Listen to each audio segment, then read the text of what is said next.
Olá, bem-vinda ou bem-vindo a mais uma aula de Sociologia. Tema da semana aí, divisão do trabalho. Nós veremos agora na perspectiva de Durkheim, né, a divisão do trabalho. Ao longo do século XIX ocorreu um aumento da especialização do trabalho que está diretamente ligado à evolução do processo de industrialização. A industrialização avançou, você agora está aí na segunda revolução industrial, com mais inovação tecnológica e um aumento de produtividade aí no campo da indústria, que vai influenciar as outras áreas aí da economia. Durkheim ele tem uma perspectiva diferente de Karl Marx sobre a divisão do trabalho. Lembrando, revisando semana passada, Karl Marx enxerga a divisão do trabalho na sociedade capitalista, né, marcado pelo conflito entre quem? Entre o que ele chama de proletariado, o proletariado e a burguesia. Proletariado, os trabalhadores, burguesia, os ricos, né, os donos das propriedades, os empreendedores. Então, o Karl Marx tem uma visão negativa. Durkheim ele tem uma perspectiva diferente. Ele não enxerga o avanço da especialização como algo negativo, né? Então, vamos entender aí qual é a perspectiva de Durkheim. Durkheim vai classificar, né, a relação que o ser humano tem dentro da divisão do trabalho como solidariedades, né? Solidariedade mecânica em sociedades antes da, da, da sociedade capitalista e da divisão e especialização do trabalho industrial.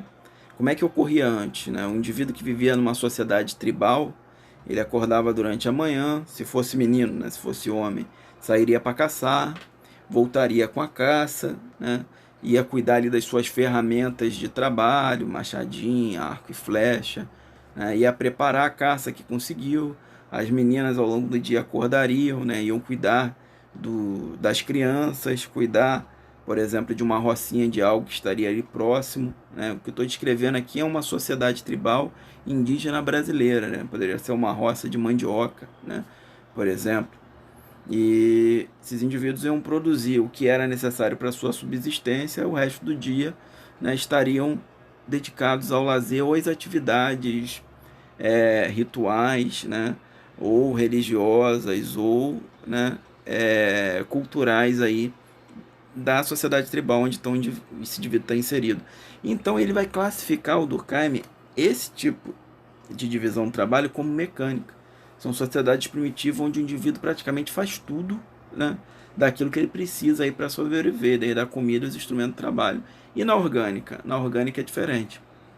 A gente pode ver as fotos aí embaixo do carteiro, do enfermeiro e do empreendedor que é dono da padaria.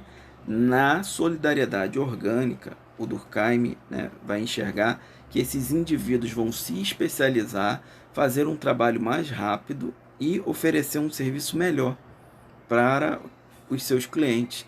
Então, no caso, veja bem, o Durkheim vai classificar essa especialização do trabalho como algo extremamente positivo, né? Vai aumentar o número de produtos disponíveis e a qualidade dos serviços.